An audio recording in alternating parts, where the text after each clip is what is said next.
नमस्कार विद्यार्थियों, इस वीडियो में हम पोषक तत्वों के बारे में जानकारी लेंगे। पोषक तत्व जो कि हमारे शरीर को सुचारू रूप से कार्य करने के लिए, चाहे वो मनोवैज्ञानिक कार्य हो, चाहे वो शारीरिक कार्य हो, किसी भी कार्य को सुचारू रूप से करने के लिए, शरीर को चलाने के लिए जो चीज़ों की आवश्यकता होती है, जिसको कि हम भोजन के द्वारा ग्रहण करते हैं, उन्हें हम पोषक तत्व कहते हैं। इसके बारे में जानकारी लेते हैं। मुख्य रूप से protein, vitamin, fat, minerals, carbohydrates और वाटर, ये हैं हमारे शरीर के को जो भोज्य तत्व होते हैं, यानी जो न्यूट्रिशन होते हैं, उनको कहा गया है। हर न्यूट्रिशन का, हर भोज्य तत्व का अपना एक अलग महत्व होता है। इसका शरीर के को सुचारू रूप से कार्य करने के लिए अलग तरीके से कार्य किया जाता है। यानी कि जो भी आप न्यूट्रिशन लेते हैं उसका अलग महत्व होता है, उसका अलग कार्य होता है। और हमारे शरीर को सुचारू रूप से सभी जो भोज्य तत्व होते हैं मिलकर एकजुट होके हमारे शरीर का जो स्वास्थ्य है उसको नियंत्रित रखते हैं। हमारे शरीर का जो तापमान है उसको नियंत्रित रखते हैं। यानी हर जितने भी न्यूट्रिशन है हर एज पे अलग अलग चाहिए होते हैं, हर एज ग्रुप में अलग चाहिए होते हैं। अलग अलग तरीके के कार्य करने वाले व्यक्ति होते हैं, उन्हें अलग अलग तरीके से चाहिए होते हैं। महिलाओं को अलग चाहिए होते हैं, पुरुष को अलग चाहिए होते हैं। कौन सा न्यूट्रिशन किस तरीके का कार्य करता है इसके बारे में हम देख लेते हैं। सबसे पहले हम बात करते हैं कार्बोहाइड्रेट्स की। हालांकि आप हमारे नेक्स्ट वीडियोस में हर न्यूट्रिशन के बारे में अलग अलग विस्तार पूर्वक जानकारी लेंगे, पर इस वाले में हम आपको शॉर्ट में सारे के सारे न्यूट्रिशंस के बारे में जानकारी दे देते हैं। सबसे पहले हम बात करते हैं कार्बोहाइड्रेट्स की। जो कार्बोहाइड्रेट्स होते हैं वह हमारे शरीर में ऊर्जा का प्रदान करते हैं। ठीक है, हमारे शरीर को चलाने के लिए कुछ मिनिमम अमाउंट की जो ऊर्जा चाहिए होती है, ऊर्जा जो प्रदान की जाती है, वो ऊर्जा किसके द्वारा प्रदान की जाती है? कार्बोहाइड्रेट्स। ऐसा भोजन जिसमें कि कार्बोहाइड्रेट्स की मात्रा ज़्यादा होती है, उसको अगर हम लेते हैं तो हमारे शरीर के अंदर ऊर्जा का प्रवाह हो जाता है। यदि किसी कारण से थकान हो रही होती है या फिर आप किसी रोग से ग्रसित होते हैं, ग्रसित होने के बाद में जो उसका पोस्ट इफेक्ट आता है उसमें आप काफ़ी थकान महसूस करते हैं, तो कार्बोहाइड्रेट्स के से जो बनी हुई चीज़ें होती हैं उन्हें ज़्यादा लेनी चाहिए, जिससे कि जो थकान होती है शरीर के वह कम हो। थकान कब कम होगी? जब शरीर के अंदर ऊर्जा का लेवल इंक्रीज होगा, है ना। तो कार्बोहाइड्रेट्स जो होते हैं, या जो हिंदी में जैसे कार्बोस कहा जाता है, यह ऊर्जा प्रदान करने का मुख्य कार्य करते हैं। यह जिन जिन भोज्य पदार्थों में रेशा ज़्यादा होता है उन भोज्य पदार्थों से हमें कार्बोज लेना चाहिए।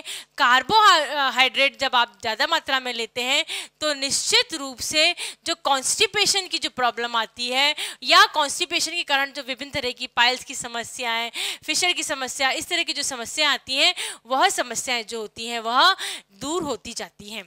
कार्बोहाइड्रेट्स जो हमें चावल, गेहूँ, मक्का आदि चीज़ों में अधिक मात्रा में मिलते हैं। नेक्स्ट हम बात करते हैं प्रोटीन की। प्रोटीन जो होता है वह हमारे शरीर में निर्माणत्व का कार्य करता है। इसे इसलिए ही इसको निर्माणत्व न्यूट्रिशन का नाम दिया गया। ऐसा न्यूट्रिशन जो शरीर के अंदर निर्माण का कार्य करता है, शरीर की वृद्धि का कार्य करता है। कैसे वृद्धि का कार्य करता है? जो हमारी जो सेल्स होती है ना, वो किसकी बनी हुई होती है? प्रोटीन्स की। उसके अंदर जो मेन वस्तु होती है वो क्या होती है? प्रोटीन होता है। विभिन्न तरह के प्रोटीन अलग अलग तरह की सेल्स में पाए जाते हैं। सेल्स जो होते हैं वो किसका निर्माण करते हैं? ऊतकों का निर्माण करते हैं। और जो टिश्यूज होते हैं वो किसका निर्माण करते हैं? ऑर्गन्स का निर्माण करते हैं, अंगों का निर्माण करते हैं। और अंग जो होते हैं तंत्रों का, और 3-4 तंत्र हमारे शरीर के अंदर मिलके जो हमारे शरीर का निर्माण करते हैं। यानी कि जो बेसिक इकाई क्या होती है शरीर के निर्माण के लिए, वह होती है प्रोटीन। इसी तरह सेल का जब डिवीजन होता है, सेल का डिवीजन होने के कारण से किसका निर्माण होता है? शरीर की वृद्धि होती है, यानी शरीर का बढ़ जाता है। बच्चों की हाइट का इंक्रीज करना या किसी का वेट का इंक्रीज करना, तो ये जो वृद्धि होती है शरीर की, यह शरीर की वृद्धि किसके कारण होती है? प्रोटीन के कारण होती है। हमारे शरीर के अंदर जो मांसपेशियां बनती हैं, किसी की ज़्यादा होती है, किसी की कम होती हैं। जो मांसपेशियों का जो निर्माण होता है, इन मांसपेशियों का निर्माण का कार्य भी प्रोटीन का होता है। तो प्रोटीन की जो आवश्यकता होती है वह टीन एज तक बहुत ज़्यादा मात्रा में आवश्यकता होती है। फिर हमारे शरीर में कई बार क्या होता है, कई बार हम बच्चा गिर जाता है, लग जाती है, या किसी तरीके की टूट फूट हो जाती है शरीर के अंदर, या रोगाणु हमारे शरीर के अंदर प्रवेश कर जाते हैं, कीटाणु हमारे शरीर के अंदर प्रवेश कर जाते हैं और किसी तरीके का हमारे शरीर के अंदर नुकसान पहुंचा देते हैं, टूट फूट हो जाती है हमारे शरीर के अंदर। इन सब चीज़ों को मरम्मत करने का कार्य जो होता है, चाहे वो टूट फूट का मरम्मत करने का कार्य होता है, चाहे वो मांसपेशियों का मरम्मत करने का कार्य होता है, ये जितने भी कार्य होते हैं यह सभी कार्य कौन करता है? प्रोटीन के द्वारा होता है। हमारे शरीर के अंदर हार्मोन्स का निर्माण होता है। हार्मोन्स जो होते हैं वो हमारी बहुत सारी जो एक्टिविटीज़ होती हैं शरीर के अंदर उनको प्रोवोक करते हैं, उनको एनहांस करते हैं कि आप ये एक्टिविटी करिए, ऑर्गन्स को बताते हैं कि हाँ इस तरीके की एक्टिविटीज़ आप करिए। तो जो हार्मोन्स होते हैं शरीर के अंदर जो कि कम मात्रा में होते हैं परंतु बहुत अधिक क्रियाशील होते हैं, इन हार्मोन्स के निर्माण का जो कार्य होता है वह भी किसका होता है? प्रोटीन का होता है। रक्त का धक्का जमना, कई बार क्या होता है लग जाती है, लगने के बाद में खून निकलने लग जाता है, खून निकलने के बाद अगर ज़्यादा ना लगी हो तो खून अपने आप रुक जाता है, वो खून का अपने आप रुक जाता है क्योंकि रक्त में जो होता है वह धक्का बन जाता है, ब्लड कोगुलेशन हो जाता है। ब्लड कोगुलेशन किसके कारण होता है? यह भी प्रोटीन के कारण होता है। प्रोथ्रोम्बिन जो होता है उसके अंदर प्रोटीन पाया जाता है। प्रोथ्रोम्बिन जो क्रिया करता है, रिएक्शंस होते हैं ब्लड के अंदर, उस रिएक्शंस के कारण से रक्त का धक्का जम जाता है। यानी कि प्रोटीन का एक सबसे इंपॉर्टेंट काम ये भी होता है रक्त का धक्का जमना। यानी आप देखिए प्रोटीन जो होता है हमारे शरीर के अंदर कितने सारे कार्य करता है ना? शरीर की वृद्धि करना, मांसपेशियों का निर्माण करना, तंतुओं का टूट फूट एवं मरम्मत करना, हार्मोन्स का संचालन करना, हार्मोन्स का निर्माण करना, रक्त का धक्का जमाना, बहुत सारे कार्य हमें प्रोटीन के द्वारा किए जाते हैं। और प्रोटीन ऐसा न्यूट्रिशन है जो कि हमें पूरी उम्र उम्र इसकी जो ज़रूरत होती है वह हमेशा रहती है। ऐसा नहीं कि आज इसकी ज़रूरत ज़्यादा है, आज उसकी ज़रूरत कम है, इसकी ज़रूरत हमेशा रहती है क्योंकि यह जो न्यूट्रिशन है, यह जो न्यूट्रिएंट है, यह हमारे शरीर के अंदर बहुत सारे जो कार्य होते हैं उन कार्यों को करता है। नेक्स्ट हम बात करते हैं फैट की और वसा की। वसा जो होता है हमारे शरीर के अंदर कैसे डिपॉजिट होती है? जब कार्बोस अधिक मात्रा में ले ली जाती है तो कार्बोस अधिक मात्रा में लेने के कारण से जो कार्बोस होती है ये फैट के रूप में, वसा के रूप में स्किन के नीचे डिपॉजिट होती है। और जब हम किसी कारण से कार्बोस नहीं ले पाते हैं तो ये जो फैट है, ये जो वसा है, यह हमारे शरीर से निकल के हमारे शरीर के जो कार्बोस का कार्य होता है वो कार्बोस का कार्य करती है। अब हमारे शरीर के अंदर जो फैट होता है वो कैसे काम आता है? शरीर को ऊर्जा प्रदान करना और शरीर में उष्णता प्रदान करना। उष्णता मतलब गर्माहट प्रदान करना। आपने नोटिस करा होगा जिन व्यक्तियों का वजन अधिक है, यानी जो व्यक्ति मोटे होते हैं, उनको सर्दियां कम लगती है। उनको सर्दियां कम क्यों लगती हैं? क्योंकि उनके अंदर फैट का डिपोजिशन होता है। इस फैट के डिपोजिशन के अंदर के कारण के उनका जो बॉडी का जो टेम्परेचर होता है वह मेंटेन रहता है, इसलिए उनको ज़्यादा सर्दी नहीं लगती है। वहीं जो व्यक्ति लीन एंड थिन होते हैं, लीन एंड थिन व्यक्तियों के अंदर जो फैट का डिपोजिशन होता है वो कम होता है या ना के बराबर होता है। तो वो ना के बराबर जो फैट का डिपोजिशन होता है तो इस कारण से उनको सर्दियों का एहसास जो होता है वह ज़्यादा होता है। तो फैट का प्रमुख कार्य क्या होता है? शरीर के अंदर ऊर्जा एवं उष्णता प्रदान करना। नेक्स्ट है विटामिन्स। विटामिन्स हमारे शरीर के अंदर कम मात्रा में चाहिए होते हैं परंतु ये बहुत ही अहम रोल प्ले करते हैं। चयापचय यानी कि मेटाबॉलिज्म की जो क्रिया होती है, इस मेटाबॉलिज्म की क्रिया के अंदर और जो हमारे शरीर के अंदर डिफरेंट केमिकल रिएक्शंस होते हैं, रासायनिक क्रियाएं होती हैं, पाचन की क्रिया होती है, श्वसन की क्रिया होती है, इन सभी क्रियाओं के अंदर जो थोड़ी बहुत कॉम्प्लिकेटेड होती हैं, उन सब क्रियाओं के अंदर विटामिन की आवश्यकता होती है। विटामिन का सबसे इंपॉर्टेंट कार्य जो होता है वह होता है रोगों से रक्षा। हमारे शरीर की रोगों से जो रक्षा करने का कार्य होता है वह रक्षा करने का कार्य विटामिन्स का होता है। भले ही जो विटामिन्स होते हैं वह विटामिन्स हमें बहुत ही छोटी क्वांटिटी में, कम क्वांटिटी में चाहिए होते हैं, परंतु फिर भी वह एक अहम रोल प्ले करते हैं। किसके लिए? रोगों से रक्षा करने हेतु। यदि विटामिन को देखा जाए तो विटामिन को मुख्यतः A, B, C, D, E और के अल्फाबेट के अकॉर्डिंग बांटा गया है। विटामिन ए से अलग शरीर के अलग कार्य करता है। विटामिन ए से जो हमारे शरीर की आंखों की जो रोशनी रहती है वो अच्छी रहती है। विटामिन बी अलग तरह के कार्य करता है। विटामिन सी अलग तरह के कार्य करता है। विटामिन डी का कार्य अलग होता है। ई का और के का सबके कार्य अलग अलग होते हैं।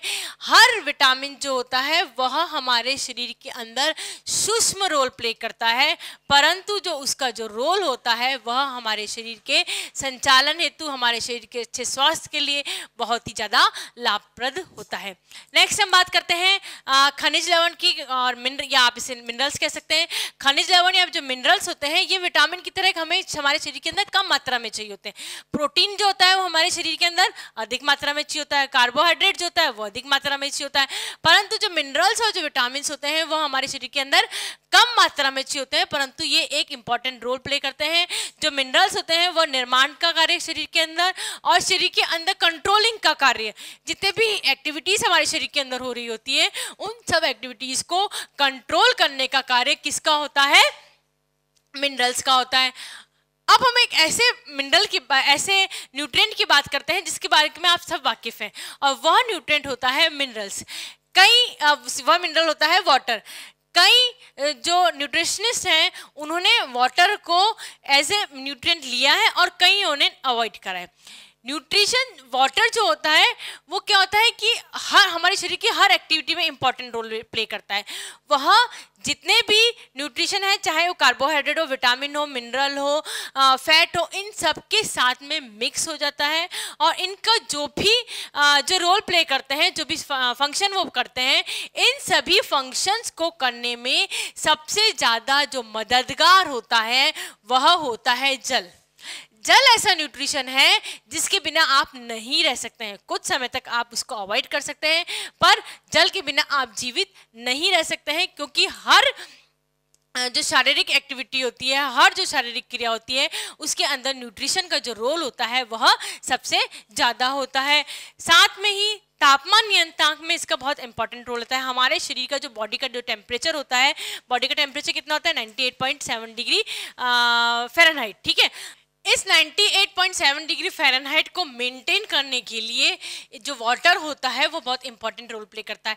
आपने नोटिस भी करा होगा, जब गर्मियों का सीज़न आता है तो आपके बॉडी में जो जल की जो डिमांड होती है वो ज़्यादा होती है। जैसे जैसे सर्दी आती जाती है वैसे वैसे आपकी जो पानी की जो डिमांड होती है वो डिक्रीज होती है। ऐसा क्यों होता है? क्योंकि हमारे शरीर में टेम्परेचर जो होता है गर्मियों में वो 98.7 डिग्री टेम्परेचर होता है, वह बाहर का जो टेम्परेचर होता है, एनवायरनमेंट का जो टेम्परेचर होता है उससे कम होता है ना। बाहर का टेम्परेचर ज़्यादा है, हमारे शरीर का टेम्परेचर कम है, तो हमें क्या करना पड़ता है? ज़्यादा पानी पीना पड़ता है ताकि हमारे शरीर का जो टेम्परेचर है वो बाहर के टेम्परेचर से मेंटेन रहे। ठीक है, और इसका अपोजिट किस में होता है? सर्दियों में बाहर का टेम्परेचर कितना होता है? कम होता है, और हमारे शरीर का टेम्परेचर कितना होता है? ज़्यादा होता है। हमारे शरीर का जो टेम्परेचर है वो बाहर ना जा सके इसके लिए हम इसके अंदर कम पानी पीते हैं और बहुत सारे कपड़े पहनते हैं, या जिनका फैट डिपोजिशन होता है उनको कम पानी की आवश्यकता होती है। हर जो न्यूट्रिशन हमने पढ़ा है, हर न्यूट्रिशन चाहे वो मिनरल हो, चाहे कार्बोहाइड्रेट हो, कोई सा भी मिनरल हो, हमारे शरीर के अंदर एक इम्पॉर्टेंट रोल प्ले करता है, अलग रोल प्ले करता है। हर न्यूट्रिशन का अलग अलग तरीके का फंक्शन होता है, और ऐसा नहीं है कि एक न्यूट्रिशन है तो वो एक पर्टिकुलर फंक्शन ही प्ले करता रहेगा। हर न्यूट्रिशन दूसरे जो न्यूट्रिशन होता है उससे इंटरलिंक्ड होता है। यानी आपके शरीर को सुचारू रूप से चलाने के लिए, आपके शरीर को स्वस्थ रखने के लिए, आपके शरीर को रोगों से रक्षा करने हेतु हर न्यूट्रिशन को दूसरे न्यूट्रिशन के साथ में मिलकर रोल प्ले करना होता है, और हर न्यूट्रिएंट जो होता है उस न्यूट्रिएंट की आपके शरीर को आवश्यकता होती है। किसी न्यूट्रिएंट को, जैसे कि हम बात करते हैं प्रोटीन की ज़्यादा आवश्यकता होती है, किसी न्यूट्रिएंट की हम बात करते हैं जैसे कि विटामिन्स की, तो विटामिन्स कम मात्रा में चाहिए होते हैं, परंतु हर जो न्यूट्रिएंट होता है उसका एक अहम रोल होता है शरीर को स्वस्थ रखने के लिए, शरीर के रोगों से रक्षा करने हेतु। हर न्यूट्रिशन आपको आपके भोजन की थाली जो इस तरीके से होनी चाहिए कि आपके भोजन की थाली में हर तरह के न्यूट्रिएंट्स होते हैं, वह न्यूट्रिएंट्स आपके शरीर के अंदर चले जाए, इस तरीके से आपकी भोजन की थाली सजीवी रहनी चाहिए।